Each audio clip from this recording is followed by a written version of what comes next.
বাস্তবায়ন করতে চাচ্ছে তারা আর কেউ না, আপনারা জানেন তারা কিছু সংখ্যক সমন্বয়, তারা এই সকল সমন্বয়ক তারা এসে টিএসসিতে বসে ফার্স্ট ইয়ার সেকেন্ড ইয়ারের সঙ্গে বসে ডিসকাস করতেছে চাকরিতে বয়সের প্রবেশ কত হবে।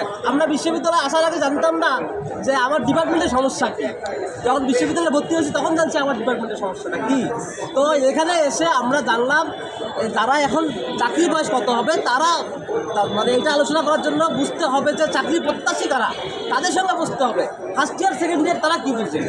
সো আমাদের এখানে দাবি 35 মানে 35। সৈয়দ রেজাউল হাসান চৌধুরী, আপনাকে আমরা শ্রদ্ধার সঙ্গে বলতে দিতে চাই, চাকরিতে প্রবেশের ন্যূনতম দাবি 35 মানে 35 এবং শর্ত সাপেক্ষে উন্মুক্ত করতে হবে।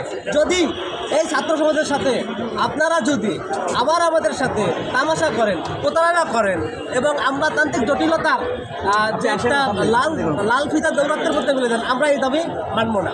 আমরা দাবি, আমাদের যে দাবি 35 সেটা অতি দ্রুত বাস্তবায়ন করতে হবে।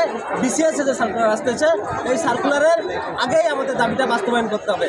অন্যথায় বৈষম্যবিরোধী ছাত্র আন্দোলনে শুধু সমন্বয়রা যদি মনে করে এই আন্দোলনে তারা এগিয়ে এসেছে, তাদের কথায় শুধু এই যে আমাদের ফ্যাসিস্ট সরকারকে আমরা হটিয়েছি তা না।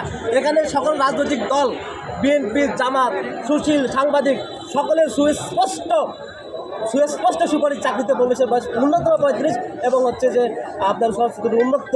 সেখানে যে এক্সপার্ট কমিটি আছে সেই কমিটি সেটা সুপারিশে করলো 35 এবং নারীদের ক্ষেত্রে 37। তাদেরকে ইগনোর করে আপনারা এটা চাপিয়ে দিচ্ছেন 32-এর ঘাড়ে। এটা খুবই হাস্যকর।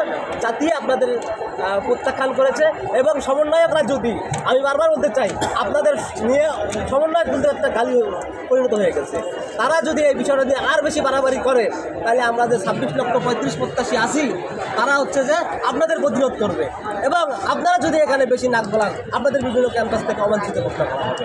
এটা আমরা আপনাদের আজকে হুমকি দিচ্ছি। তো আপনারা সাবধান হয়ে যান। আমরা এই বৈষম্যবিরোধী আন্দোলনে একটি ভূমিকা পালন করছি, কারণ আমরা জানি স্বৈরাচার পতন আন্দোলনে আমাদের যে আন্দোলন ছিল শেখ হাসিনা আমাদের তার একরকম মনোভাবের কারণে আমাদেরকে হচ্ছে বারবার তারা হচ্ছে যে আমাদের দাবিটা যৌক্তিক হওয়া সত্ত্বেও সংসদে 87 বার উত্থাপিত হওয়া সত্ত্বেও তারা আমাদের দাবি বাস্তবায়ন করতেছিল না। সেক্ষেত্রে আমরা 35 প্রত্যাশী সকলেই রাস্তায় নেমে এসেছি এবং হচ্ছে যে স্বৈরাচার পতন আন্দোলনে অংশগ্রহণ করেছি। ধন্যবাদ আপনাদের। এখন